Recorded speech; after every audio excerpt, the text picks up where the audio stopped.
Hey gang, welcome to week 2 of Code Club Year 2. This week we're going to add platforms and a hero character to our game, and talk a little bit about object-oriented programming. Open up another browser window and log into Cloud9 so that you can follow along. Have fun and let's start coding. At the end of last week we had this little bit of code, and all it did was loaded the background into our phaser game window. To have our game actually be a platformer, we probably want to add some platforms to our game window.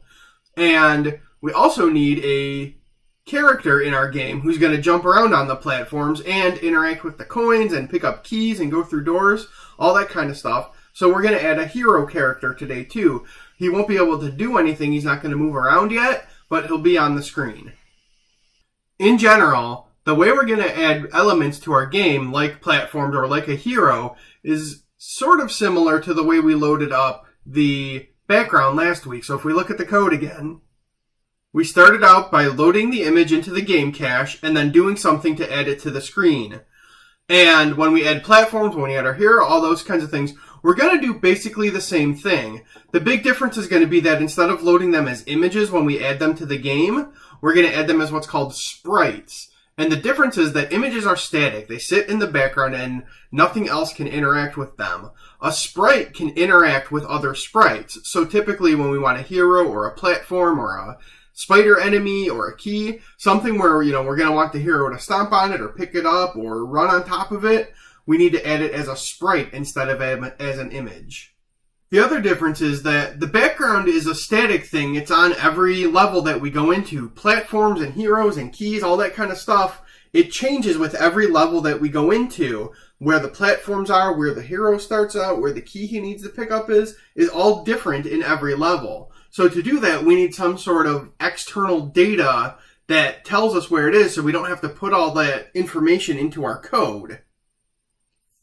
So over in the File Explorer side, if you look in, there's a data folder, and there's 3 files in there. The level editor one we don't need to worry about right now, but there's 2 that are called level 0 and level 1. And these are what they call JSON files, and these are going to hold the actual data for our levels.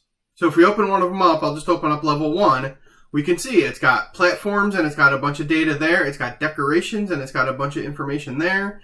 It's got coins, and it's got a bunch of information for coins. It's got information for a hero, spiders, a door, a key. So this file holds all of the data, and what we're going to do in our code is say, when we see platforms, we're going to load a platform with this image at this position, a platform with this image at this position, and it's just going to keep going through, loop through all of these and load them all. Then when it gets to coins, it's going to do the same thing. It's going to load a coin at this XY position, and there's a bunch of them in here. It's going to load our hero at this XY position, our spiders at these XY positions. So it's just going to loop through all of these things based on the code that we give it and load them up into our game window.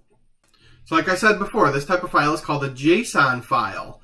And what it is it makes it easy for the computer to read, but it also tries to make it somewhat readable by a human being who's looking at it. So you can tell, we have platforms that have images and an X and Y coordinate. We have coins that just have X and Y coordinates. We have a hero that just has X and Y coordinates. So it's fairly easy for us to read, but it's very easy for the computer to read and do something with. So the basic way JSON works is it works on what's called name-value pairs. And what that means is you have a name for something, and that name has a value. And everything you put in your JSON file has to have a name and a value. So if we look here at this platform, it has the name image, and image has the value ground. It has the name X, and that has a value of 0. It has a name Y, and that has a value of 546. Everything in our file has to have a name and a value. Now it can get a little confusing because, for example, the name platforms has this entire array, this entire list of data associated with it. But that's just how JSON works. You can have either a simple value like 0 associated with a name, or you can have an entire list of other names and values associated with a name. One other thing that I want you to know about this is if you look at this list of platforms, you see a bunch of items separated by commas. So, there's a line and then a comma, a line and then a comma. And the same thing down here. There's a bunch of different items that are separated by commas. So that's how you separate lists in your JSON file. The other thing to note is that each item is surrounded by curly braces, and the curly braces make the item an object. And we'll talk more about what it means to be an object in a JSON file, and especially over in JavaScript where it actually matters. But for now, I just wanted you to get an introduction to that topic of something being an object, because it's going to come up a lot as we're going through our JavaScript code, because JavaScript uses objects a lot. So we have this file loaded up. How do we get the data up into our game to make it actually usable? So it'll load platforms and coins and heroes all up. Let's switch back over to the JavaScript code. And we actually need to start out doing something very similar to how we loaded the background image into the game cache. In our preload function, what we need to do is put in a line of code that says load our data file, level1.json, load it as a name called level1 as a JSON file. So if you notice, the big difference here between the background and our JSON file is that one is called image and one is called JSON. And that's how our JavaScript code knows that this is going to be data instead of an image. Now we need to tell Phaser and JavaScript what to do with that data, because Phaser, JavaScript, JSON, none of these things actually know what a platform is within the context of our game. They don't know that it's like, this little band of grass that our hero is going to be able to jump on. It just knows that it's data.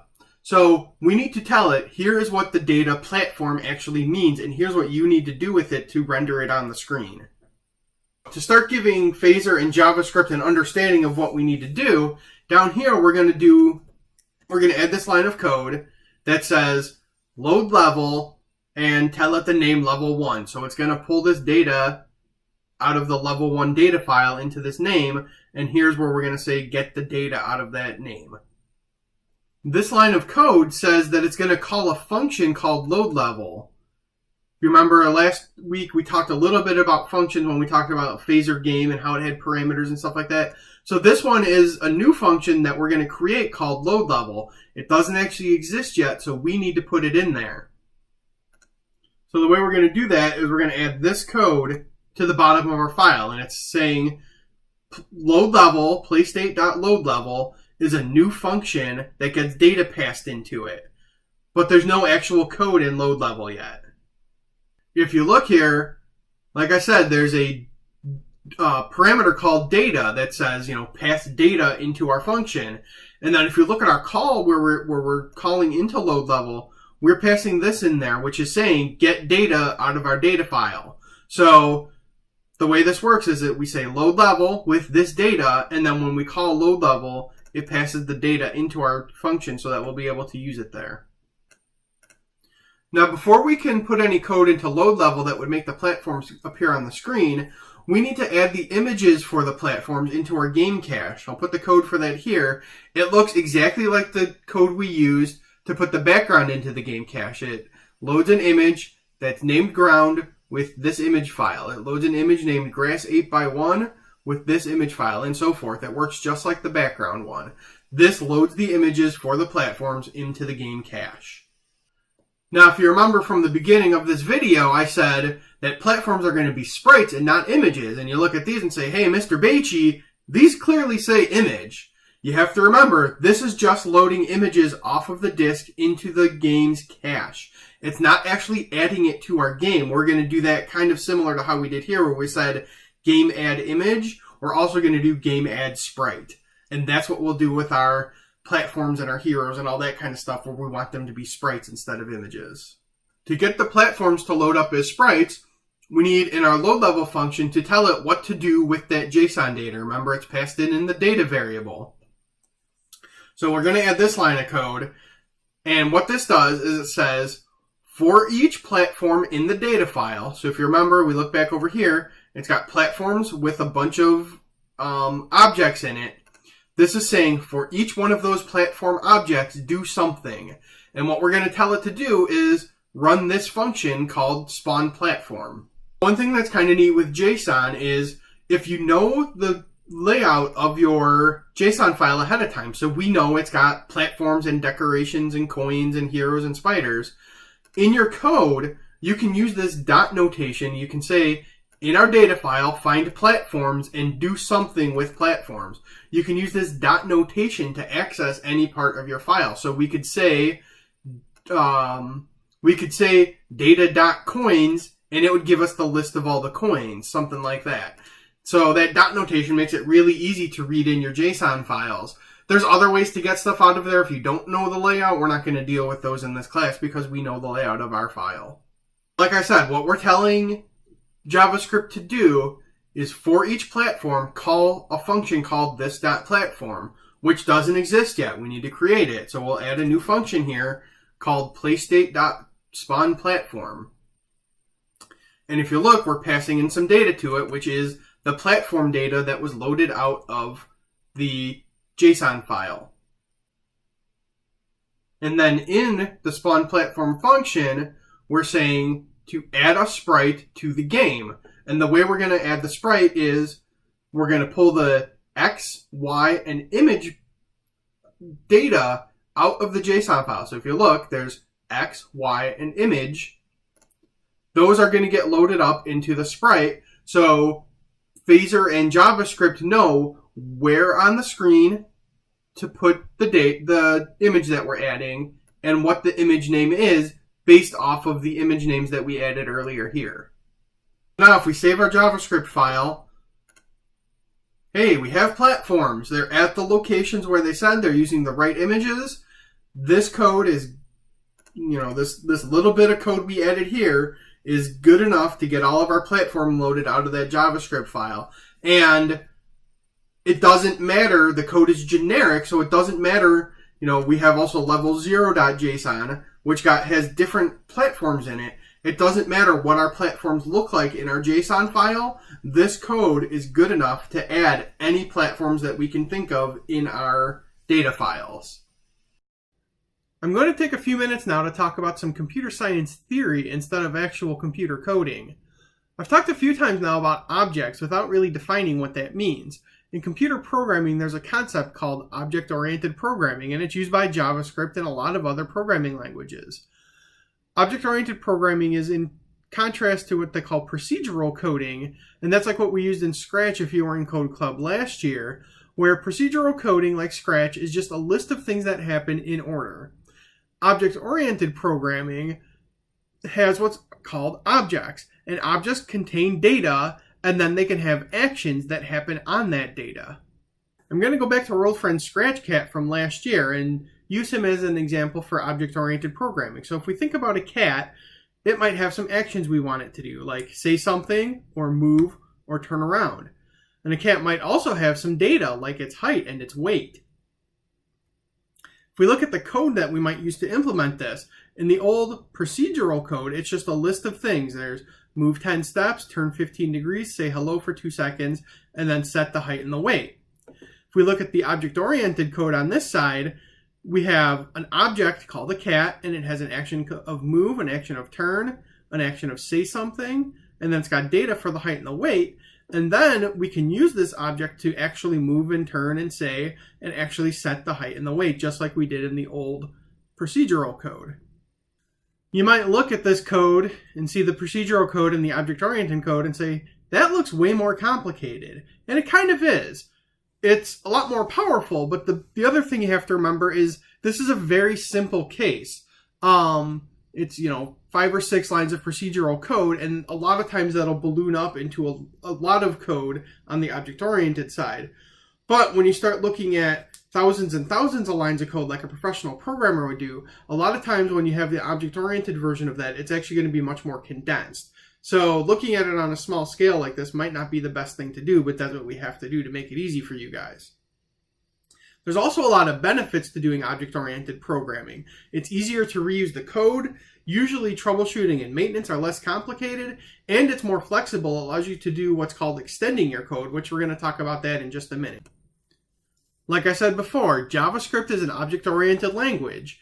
JSON is also object-oriented. If you remember, it stands for JavaScript Object Notation. So JSON takes your data, loads it up as objects into JavaScript so that we can use object-oriented code on them. If we look at how our data is listed in our JSON file. It has a platform which has objects inside of it, and the objects have data that is the image, the X, and the Y. There's no actions associated with a platform, but that's okay. In object-oriented programming, you can have an object that just has data and no actions.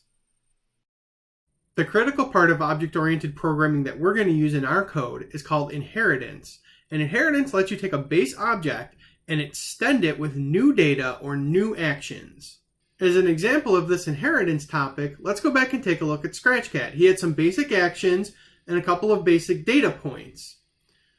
If we think of it more generically though, a cat is just an animal. And an animal is going to have all those same actions and all that same data. And then we can have a cat that inherits from animal and is going to inherit those actions and those data from the basic animal. Now the cool part is we can also have a bird that inherits those same things. So both a bird and a cat move, they both turn, they both say something, they both have a height, and they both have a weight. We now have two objects, a cat and a bird, that inherited from a base object called an animal. If you think about a bird and a cat in real life, they say something differently.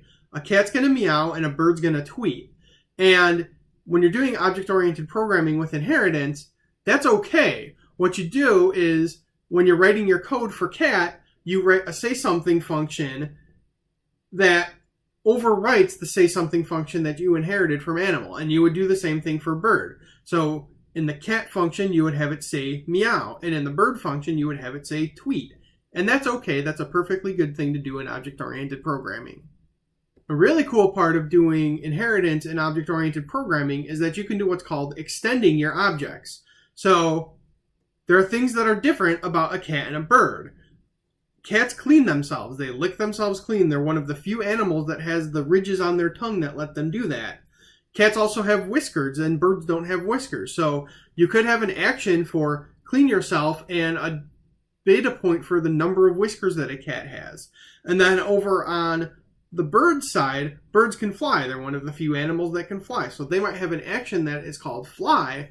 And then birds also have feathers, which cats don't have, dogs don't have, lots of other types of animals don't have. So a data point might be the number of feathers that a bird has. So this concept of taking a base animal and extending it with more things that are specific to the one object that you're working on is also a very common thing to do in object-oriented programming. In JavaScript, this inheritance concept is implemented using what's called prototypes. So if we look at our example, an animal is a prototype, and a cat and a bird are both objects created from that prototype. So in the context of our game, why do we care about all this object-oriented programming, extension, inheritance stuff?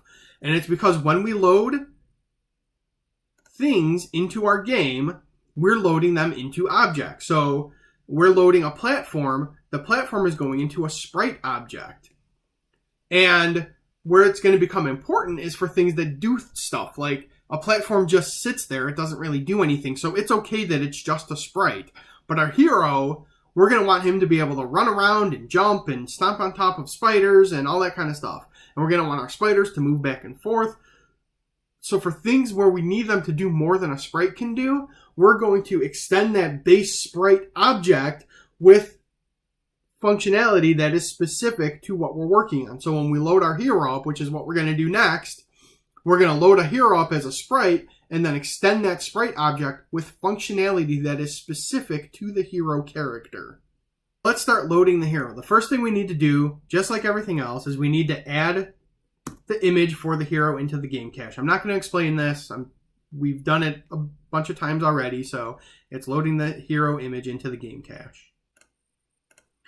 Now we need to add our hero object code to our game, which is going to extend the phaser sprite prototype object.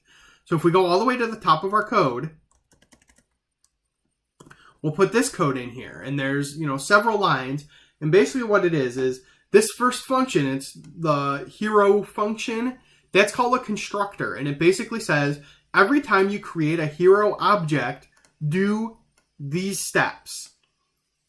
This first line in our hero constructor actually calls the constructor for the phaser sprite prototype. And it's saying create a sprite in our game with the X and Y that were passed in and call it hero. This method of having a constructor call the constructor of what it extends is a pretty common thing you do in object-oriented programming. This second line where it says this anchor set, we'll talk about that in a future session. It's nothing important right now. The next line though, where it says hero.prototype equals object create phaser sprite prototype, this is what tells our hero object that it is extending from the phaser sprite prototype. So we're creating a new hero prototype based on the phaser sprite prototype. And then the second line here says our constructor function is hero. So we created a function called hero up here. This is what actually tells our object that that is its constructor. This code we just added allows us to create a hero object in our game, but since we're not actually calling it, no hero object's being created. So the next thing we need to do is to add code to put a hero into our game world. Just like with platforms, hero is described in our JSON file with an X and a Y position. To get the hero loaded up into our game, back in our JavaScript file in the load level function, we are going to add a new call to a new function called spawn characters. And we're going to pass in the data, the hero data from our JSON file. The one big difference here between the hero and the platforms is there's only one hero while there's multiple platforms. So we don't need this for each when we're calling a hero. We can just directly say data.hero and it'll load that hero data up. This is going to call a new function called spawn characters, which doesn't exist yet. So we'll go ahead and add the code for spawn characters. And right now, spawn characters, all it's doing is loading up the hero. In a future week, we'll add enemies, and the enemies will also get added in spawn characters. If we look at the code we added in spawn characters real quick, this first line creates a new hero object, and it creates it at the X and Y coordinates that were passed in from the JSON file in the data variable. And it creates it using the hero constructor that we created before, which also creates a new phaser sprite. An important thing to note, though, is that creating this new hero object doesn't actually add it into our game world. That's where this add existing line of code comes in. So this takes our existing hero object, which contains a phaser sprite object, and adds it into our game world. That works a little bit differently than when we added a platform where we say add sprite, because this line of code actually creates the new sprite and adds it into our game world at the same time. So it's kind of like that difference between loading something into the game cache and then adding it into our game world. This is kind of doing the same thing, where it's creating the object, but it's not actually adding it to our game world until we say add existing. Now that we have the hero created and added into our game world, if we were to save this file and go back to our preview, now you can see we have a hero added into our code. Next week, we'll actually make the hero do something. Right now, he's just standing there. We want him to be able to move around and stuff. So that'll be next week that we start doing that. Alright, that's it for this week at Code Club. I hope you enjoyed it. We'll see you next week.